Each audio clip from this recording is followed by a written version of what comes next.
I spent 38 years working for the U.S. Postal Service. In all that time, I never missed a payment, never bounced a check, never borrowed money I couldn't repay. People trusted my signature. It was worth more to me than money. Then, at exactly 8:17 on a Tuesday morning, someone knocked on my front door. 2 people, dark suits, gold badges. One of them looked me straight in the eyes and asked, "Mr. Jack Morrison?" "Yes, I'm Special Agent Sarah Collins with the FBI. We need to ask you about the $1 million commercial loan you signed 6 months ago." I actually laughed. There must be some mistake. I've never signed a $1 million loan. She slowly opened a thick file, turned one page toward me, and pointed to the signature at the bottom. It looked exactly like mine.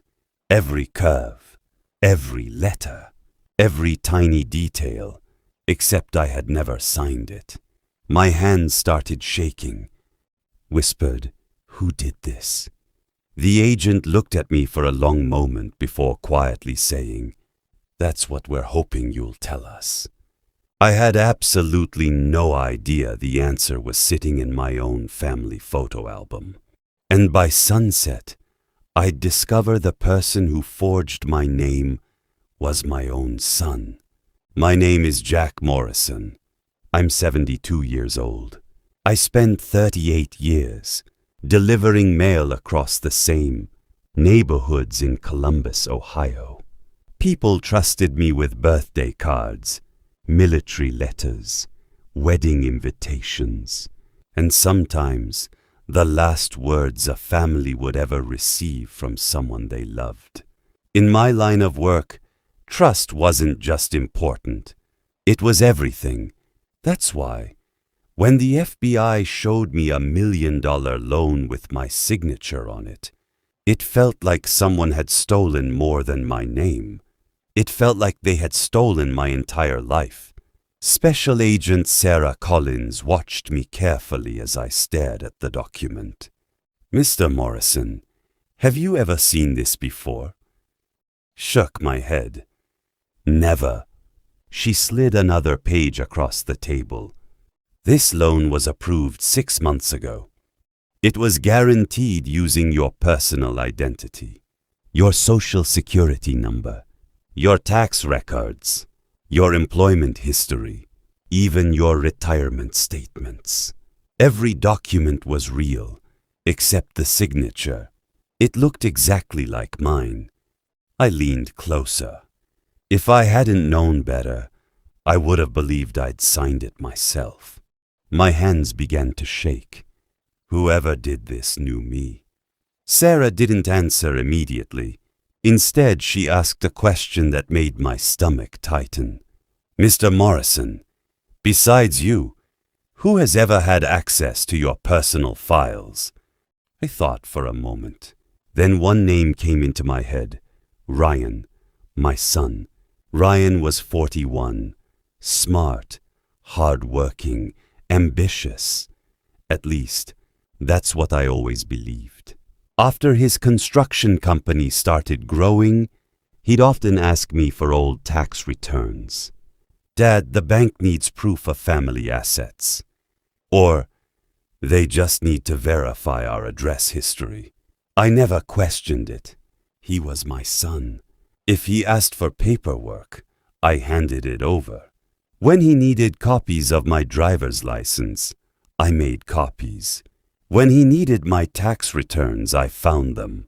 When he asked where I kept important documents, I even showed him the fireproof safe in my bedroom. I never imagined I was teaching someone how to steal my identity. Sarah quietly closed the file. "Mr. Morrison, we've already spoken to the bank. The loan payment stopped 3 months ago. The lender reported possible fraud. And that's how this investigation started." I looked up. "So am I in trouble?" She answered immediately. Right now, no. But if someone used your identity with your knowledge, that changes everything. Those words hit me like a freight train. Knowledge. If the FBI believed I'd helped, my reputation, my retirement, everything I'd built could disappear overnight. When I got home, I found Ryan's pickup truck parked in my driveway.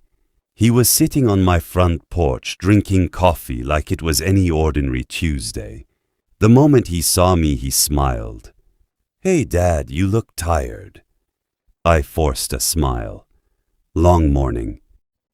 He stood and gave me a quick hug. For just a second, I wondered, could I really suspect my own son? Maybe I was being unfair. Maybe someone else had stolen my information. Maybe this was all one terrible coincidence. Then, as Ryan bent down to pick up his coffee cup, I noticed something sticking out of his leather briefcase. A blue folder. Across the top, in black letters, I read 5 words that made my blood run cold. Morrison Commercial Loan File. Ryan noticed where I was looking. In one quick motion, he shoved the folder back into the briefcase, then smiled. "Dad, there's actually something I need to ask you." I suddenly realized this wasn't a coincidence. Whatever was inside that briefcase was about to change both of our lives forever. Ryan set his briefcase on the kitchen table. His hand stayed on it, almost like he was afraid I'd open it. "So," he said with a smile, "I've got some exciting news." I looked at him. "What kind of news?" "My company's finally getting a huge commercial contract." "Congratulations." "Thanks. If everything goes right, this could change our lives." Nodded slowly. "I hope it does." For a moment, neither of us spoke. Then I looked at the briefcase. "What paperwork are you carrying?" His smile faded. "Oh, just contracts."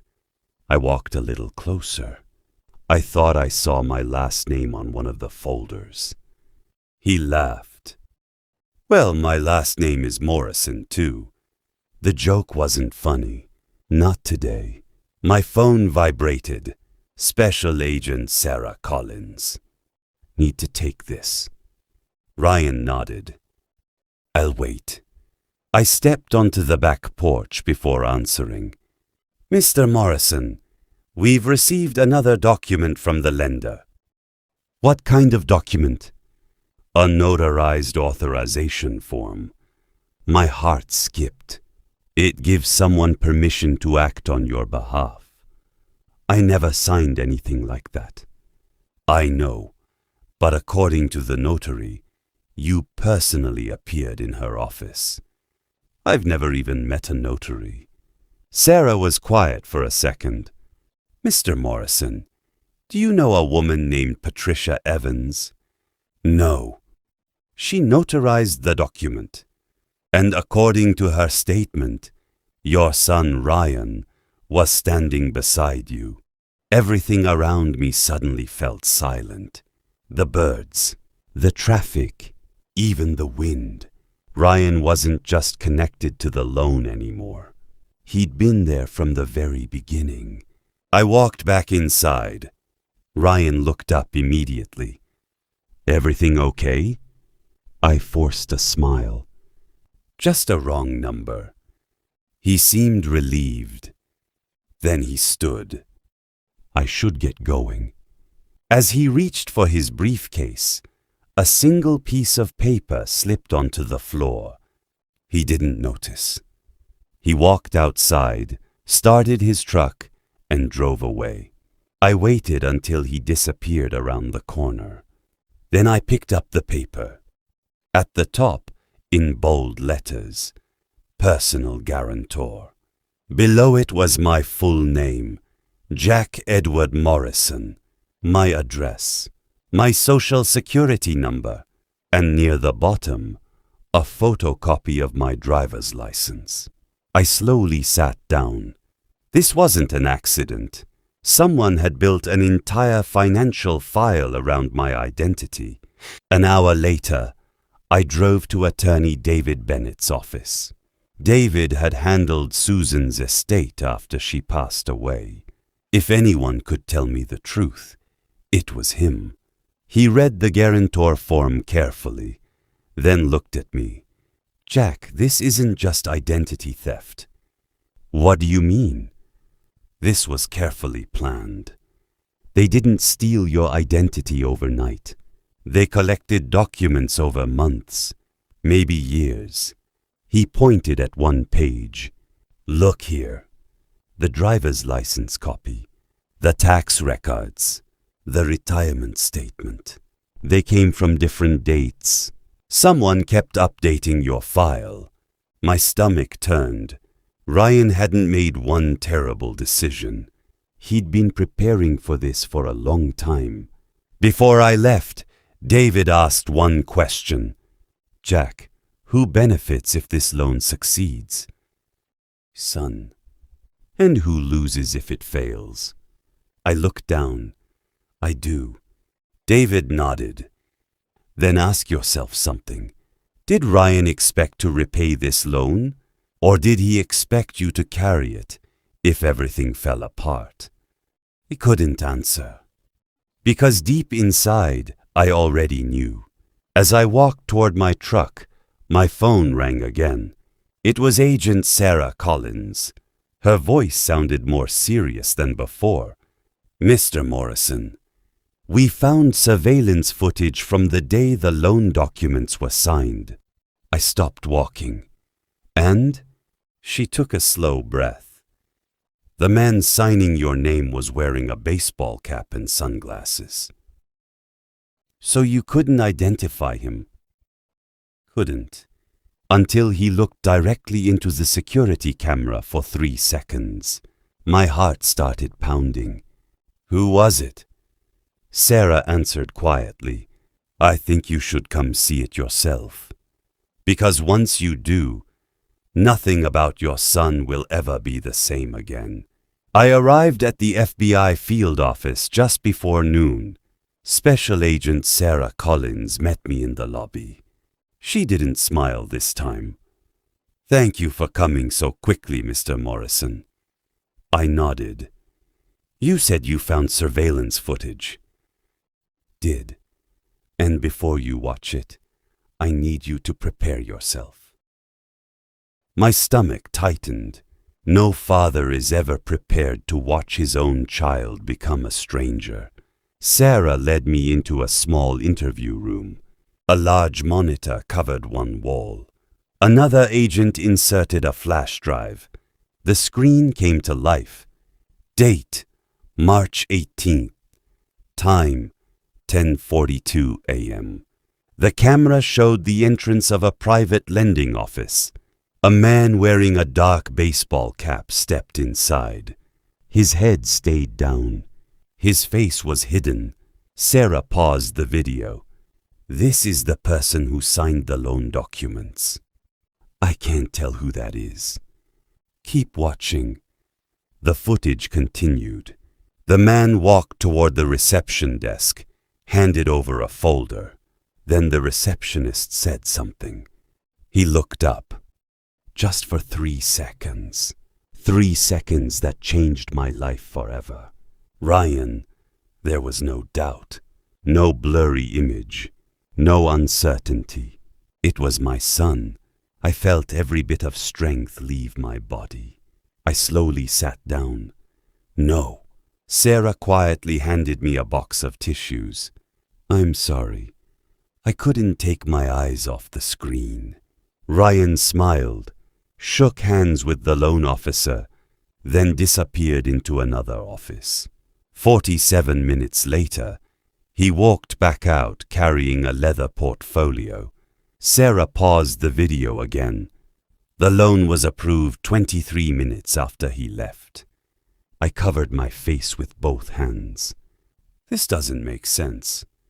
My son isn't a criminal, Sarah answered gently. Sometimes good people make terrible decisions. I looked up. No, this wasn't one decision. This took planning. She nodded. I know. Another agent entered the room carrying a thin envelope. Sarah, the handwriting report just came back. She opened it immediately, then looked at me. The signature wasn't copied. What do you mean? They didn't trace your signature. They practiced it. My heart sank. For how long? The examiner estimates at least several hundred attempts. Several hundred. Someone had spent hours, maybe weeks, learning to write my name. Perfectly. Sarah placed another sheet in front of me. It contained dozens of practice signatures. Jack Morrison. Jack E. Morrison. J. Morrison. Again. Again. Again. Until they looked identical to mine. I whispered, "My God." Then something caught my eye. One practice page had a coffee stain in the corner. It looked oddly familiar, very familiar. I leaned closer. No. Sarah frowned. What is it? I've seen this notebook before. Where? I closed my eyes, trying to remember. Then suddenly I saw it. Christmas. 2 years earlier, Ryan had brought a black leather notebook to dinner. He joked that he was practicing signatures because he was signing so many construction contracts. We all laughed. Even I laughed. I thought he meant his own signature, not mine. Sarah quietly broke the silence. Mr. Morrison, there's something else. She handed me another photograph. This was recovered from the lender's files. I looked down. It showed Ryan standing beside a man in an expensive gray suit. I didn't recognize him. Who's that?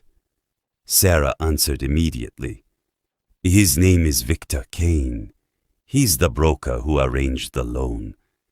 Where is he now? She looked at me for a long moment. We don't know. He disappeared 3 weeks ago. My heartbeat quickened. So Ryan isn't the only one involved. No. But right now, he's the only person who can help us find Victor. Stared at the photo.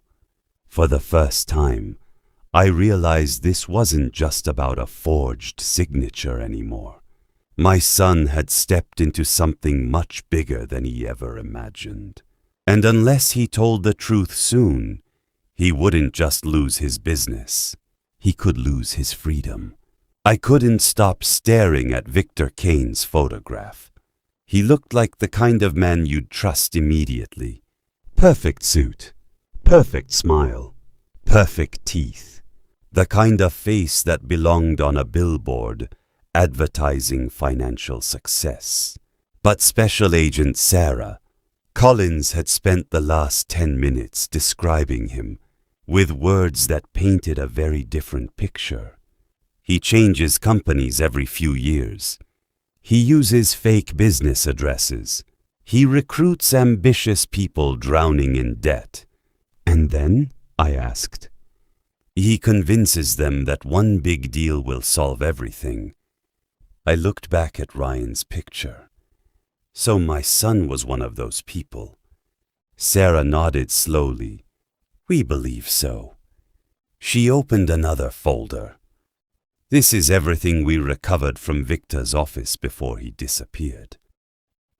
Inside were dozens of photographs, families, business owners, retired couples. Each picture had handwritten notes beside it. Good credit. Owns property. Large retirement account. Possible guarantor. I felt sick. These weren't clients. They were targets. Sarah turned another page. then another, until suddenly she stopped. Her expression changed. She slowly pushed the file toward me. Near the bottom of one page, I saw my own photograph, a picture Ryan had taken at my 70th birthday party. Underneath it, someone had written, "Retired, excellent credit, mortgage paid, easy approval, father trusts son completely." I couldn't breathe.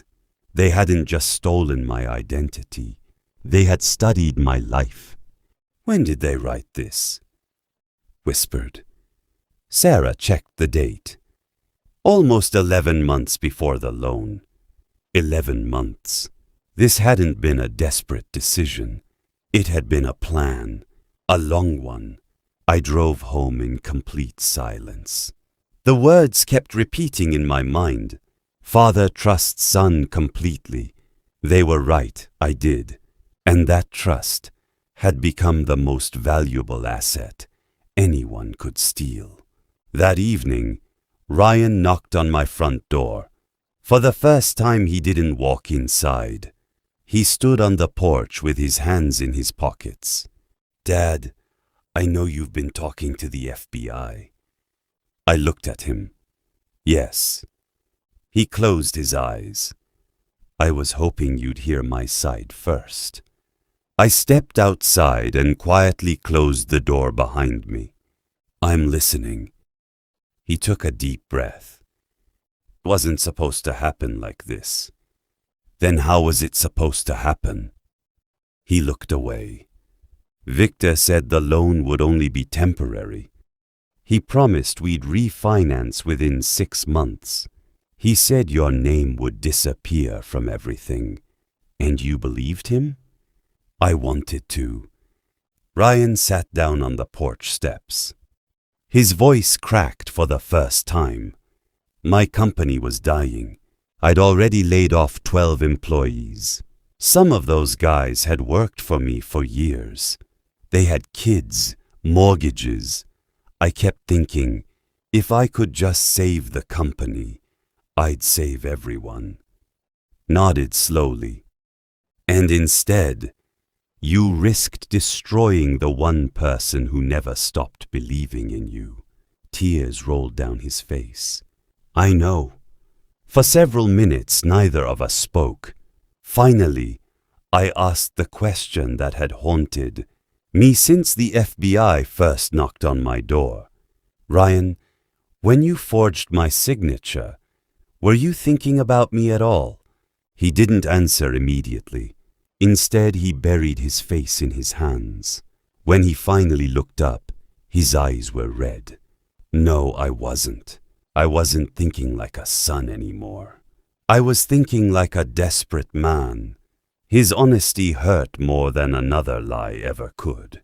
Just then, Ryan's phone rang. He looked at the screen, and all the color drained from his face. "Who is it?" I asked. He swallowed hard. "It's Victor. He hasn't called in weeks." The phone kept ringing over and over. Ryan looked at me. "I don't know if I should answer." Before I could respond, a text message appeared. Ryan read it silently, then handed me the phone. The message contained only one sentence. "If you talk to the FBI tomorrow, your father won't be the only one who loses everything." For the first time, this wasn't just about fraud anymore. It had become a threat. Ryan's hands were trembling. He stared at the message on his phone as if he couldn't believe what he was reading. "If you talk to the FBI tomorrow, your father won't be the only one who loses everything." For a long moment, neither of us spoke. Finally looked at him. "How long have they been threatening you?" Ryan slowly sat down on the porch steps. His voice was barely above a whisper. "About 2 months. Frowned. "You never told me." I was ashamed. He rubbed his face with both hands. The first payment was late, so Victor started calling. At first he was polite. Then he said investors were getting nervous. A week later, he knew Sophie's school. He knew where Megan worked. And after that, he stopped asking for money. He started making threats. I felt my stomach turn. This wasn't just fraud anymore. It was intimidation. Pulled my phone from my pocket. "We're calling Agent Collins." Ryan grabbed my wrist. "No! If they know I talked, they'll come after my family." I looked him in the eyes. "They're already coming after your family. You just don't realize it." 20 minutes later, we were sitting across from Special Agent Sarah Collins. Ryan hadn't said a word during the drive. The moment we entered the interview room, he handed her his phone. "You should read this." Sarah read the message twice, then looked at another agent. "Preserve it." Within seconds, the phone was placed into an evidence bag. Sarah turned back to Ryan. "Mr. Morrison, I need you to tell me everything. No more protecting Victor. No more half-truths." Ryan nodded. "I understand." For the next 3 hours he talked about the first meeting, the promises, the fake investors, the pressure, the forged signatures, the hidden fees, the threats, everything, every name, every email, every phone call, every dollar. When he finished, Sarah quietly closed her notebook. "Ryan, do you realize what you've just done?" He looked down. "I've admitted to a federal crime." She nodded. "Yes, but you've also helped us understand how Victor Kane operates." Just then, another agent rushed into the room carrying a laptop. "Sarah, you need to see this." He placed the computer on the table. A live security camera appeared on the screen. I immediately recognized the house. Mine. A black SUV was parked across the street. 2 men were sitting inside, watching. Sarah's expression hardened. "They found him." My heartbeat quickened. "You mean they've been watching my house?" She nodded. "For at least the last hour." Ryan's face turned completely white. "Oh my God!" Sarah immediately stood. "Jack, you're not going home tonight." "What?" "We're placing both of you under protective supervision until we know exactly what Victor is planning." I had never imagined hearing those words in my lifetime. Protective supervision, because of my own son. As agents prepared to leave, Ryan quietly looked at me. "Dad, I'm so sorry." I looked at him for a long moment, then answered honestly, "I believe you're sorry, but that's not enough anymore." He nodded. "I know. I'll do whatever it takes to fix this." Before I could respond, Sarah's phone rang. She answered immediately. Her face changed within seconds. She slowly lowered the phone, then looked directly at me. "Mr. Morrison, we just traced Victor Kane." "Where is he?" She took a deep breath. "He's at your bank, and according to the surveillance team, he's asking to access your safety deposit box." I froze. Safety deposit box. There was only one thing inside it. Susan's original will, the deed to my house, and every document proving everything I owned. If Victor got those papers, he wouldn't just have my signature. He'd have my entire life. My heart nearly stopped.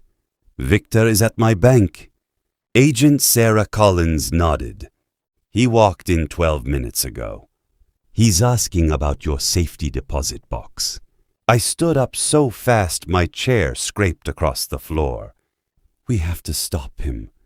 Sarah calmly raised her hand. We already are. She picked up her radio. Surveillance Team Alpha, status. A voice crackled back. Target is still inside. Bank employees are delaying him. We're waiting for your signal. Sarah looked at me. Jack, does anyone besides you have legal access to that box? No, only me. Good. Then if Victor gets inside, it means someone has forged more than your signature. My stomach dropped. 20 minutes later, we arrived outside First Federal Bank. The parking lot was full of unmarked FBI vehicles. Everything looked normal. Customers walked in and out carrying coffee. No one had any idea a federal operation was happening inside. Sarah turned toward me. I need you to stay here. I'm coming. No, it's too dangerous. Before I could argue, James Holloway, the branch manager, hurried out of the bank.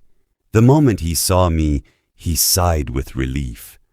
Jack, I'm glad you're here. What happened? James lowered his voice. Victor presented a notarized authorization. My chest tightened. It had your signature. And I refused to accept it. Why? James smiled faintly. Because after 40 years in banking, I've learned one thing. When good people suddenly give strangers access to everything they own, something is usually wrong. Reached out and shook his hand. Thank you. He nodded. I wasn't protecting a customer. I was protecting a friend. Suddenly Sarah's radio came alive. Target is moving. Repeat. Target is leaving the vault area. Sarah looked toward the entrance. Everyone stay ready. The glass doors opened. Victor Kane walked outside carrying his briefcase. He looked calm, confident, like a man who believed he'd won. Then he saw me. For just a second, his confident smile disappeared. Sarah stepped forward. Victor Kane, Federal Bureau of Investigation. I need to speak with you. Victor didn't answer. Instead, he slowly placed his briefcase on the ground, raised both hands and smiled again. I've been expecting you. Something about that smile bothered me. It wasn't fear. It wasn't panic. It looked planned. Sarah opened the briefcase. Inside there were only a few folders. Nothing else. No cash. No documents. No forged IDs. One agent frowned. It's empty. Victor laughed quietly. You're looking in the wrong place.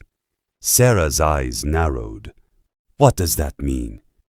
Victor looked directly at me. I didn't come for your safety deposit box. I came to make sure someone else got there first. Every muscle in my body froze. Someone else? Who? Just then, James's face turned pale. Oh no. He grabbed his tablet, started typing rapidly, then looked up at me. Jack, your checking account. I stared at him. What about it? He swallowed hard. 5 minutes ago, someone initiated a $486,000 wire transfer using your online banking credentials. I couldn't believe what I was hearing. Victor had never intended to steal the papers. The visit to the bank had been a distraction. While every agent watched him, someone else was emptying my account from somewhere else. Sarah immediately turned to Victor. Who is it? He simply smiled, then quietly said, You've been chasing the wrong Morrison. I felt the blood drain from my face. There was only one Morrison who still knew every password I had ever used. My son, For a second I couldn't breathe. Victor's last words echoed inside my head. You've been chasing the wrong Morrison. I slowly turned toward Ryan. He looked completely confused. Dad, I swear I didn't do this. Agent Sarah Collins didn't say a word. She simply watched both of us. Years of investigating had taught her one thing. People often told the truth right before someone else proved they were lying. James Holloway's phone rang. He answered immediately. Yes, I'm here. He listened for nearly 30 seconds, then looked at Sarah. The wire transfer hasn't been completed. Sarah stepped forward. Why not? It triggered our fraud system. The transfer was going to a brand new overseas account. My shoulders relaxed slightly. So the money's safe? James shook his head. For now.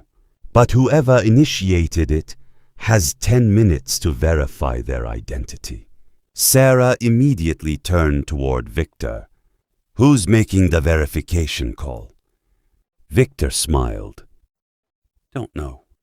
I just introduce people. Sarah leaned closer. I think you know exactly who's doing it. Victor stayed silent. Suddenly, Ryan reached into his pocket. My phone, it keeps vibrating. Sarah looked at him. Show me. Ryan unlocked the screen. 23 missed calls. Every single one from the same number. No name, just a number. Then another call came in. The room became perfectly silent. Sarah nodded. Answer it. Ryan pressed the speaker button. For 3 seconds, nobody spoke. Then a calm male voice said, Ryan, I told you not to involve the FBI. Ryan swallowed hard. The man interrupted him. Listen carefully. If you want your father alive, you'll finish the transfer. Every agent in the room froze. Sarah immediately signaled the technical team. They began tracing the call. Ryan's hands started shaking. I don't have access anymore. You do. The token is still in your father's house. Ryan looked confused. What token? The man laughed quietly. The little blue device inside the wooden clock. The call disconnected. Stared at Ryan. The wooden clock. His eyes suddenly widened. Oh my God! 3 months earlier, Ryan had bought me an antique grandfather clock for my birthday. He insisted on assembling it himself. He spent nearly 2 hours alone in my living room. At the time, I thought he was just being helpful. Now everything made sense. Sarah immediately understood. The security token. Frowned. What security token? James answered. Our bank issues physical authentication devices for large wire transfers. They generate one-time security codes. I never requested one. James looked surprised. According to our records, you did. No, I didn't. Sarah quietly finished the sentence. Someone requested it using your identity. Within minutes, an FBI team raced toward my house. Ryan kept repeating the same words. I didn't know. I swear I never knew about any token. For the first time, I believed him. Because the fear on his face wasn't guilt. It was realization. He had been used just as much as I had. 25 minutes later, Sarah's radio came alive. Alpha team to Collins. We found the token. My heart skipped. And it wasn't hidden inside the clock. It was hidden inside a false compartment underneath the clock. Sarah frowned. So who installed it? The agent answered immediately. We checked the security cameras from the day the clock was delivered. It wasn't Ryan. The delivery driver. We've identified him. He wasn't a delivery driver at all. He works for Victor Kane. Sarah slowly turned toward Victor. For the first time since we'd met him, his smile disappeared completely. He finally realized his entire operation was beginning to fall apart. Victor Kane's smile vanished. For the first time he looked nervous. Special Agent Sarah Collins stepped forward. "It's over, Victor." He glanced around. Every exit was blocked. Every agent was in position. He slowly raised both hands. "I want a lawyer." Sarah nodded. "You'll get one. But first, I think Mr. Morrison deserves the truth." Victor looked at me, then laughed bitterly. "You still think this started with your son?" "It didn't." He took a slow breath. 2 years ago, Ryan came to one of my investment seminars. He wanted to save his construction company. He wasn't greedy. He was desperate. So I offered him hope. I looked at Ryan. Tears were already rolling down his face. Victor continued. "I never planned to make him rich. I planned to make him dependent. The first loan was approved. The payments became impossible. Then I offered another solution. Use your father's credit. And after that, it became easier." Ryan whispered, "I should have walked away." Victor smiled sadly. "You should have." Sarah interrupted. "Who forged Jack Morrison's signature?" Victor looked directly at me. "I did." The room became completely silent. Ryan collected the paperwork. "But he never learned to forge your signature. I spent weeks practicing. I hired the fake notary. I arranged the fake delivery driver. I planted the security token." Ryan looked stunned. "You told me everything was legal." Victor shrugged. "I told you what desperate people always want to hear." 3 months later, the trial began. Victor Kane pleaded guilty to multiple counts of wire fraud, identity theft, conspiracy, and financial exploitation. Investigators connected him to more than 80 victims across 6 states. Many had lost their homes. Some lost their retirement. One elderly couple had lost everything they'd saved in 50 years. Ryan testified for 2 full days. He admitted every mistake he'd made. He never tried to excuse himself. He simply told the truth. His cooperation helped prosecutors recover millions of dollars from hidden accounts. 8 months later, I received a letter from the Department of Justice. Most of my retirement funds had been recovered through seized assets and insurance protections. Not every dollar came back, but enough did. More importantly, my name had been officially cleared. The FBI confirmed I had been a victim, not a suspect. One Sunday afternoon, Ryan came to my house carrying a small cardboard box. I found these while cleaning my office. Inside were dozens of birthday cards I'd sent him over the years. Every card ended the same way. "I'm proud of you. Love, Dad." Ryan looked down. I spent so many years chasing money. I forgot I already had something worth more. He started crying. "I don't expect you to forgive me. Just wanted you to know. I'll spend the rest of my life earning back the trust I destroyed." I stood up, walked over to him, and hugged my son. Not because he'd done nothing wrong, but because, for the first time in years, he had finally stopped lying. That evening, I sat alone on my porch, watching the sunset. I thought about something my late wife used to say. A signature can open a bank account. But only character opens a second chance. She was right. Victor stole my name. Ryan broke my trust. But neither of them managed to take the one thing that mattered most, my integrity. And in the end, that turned out to be worth far more than $1 million. The end.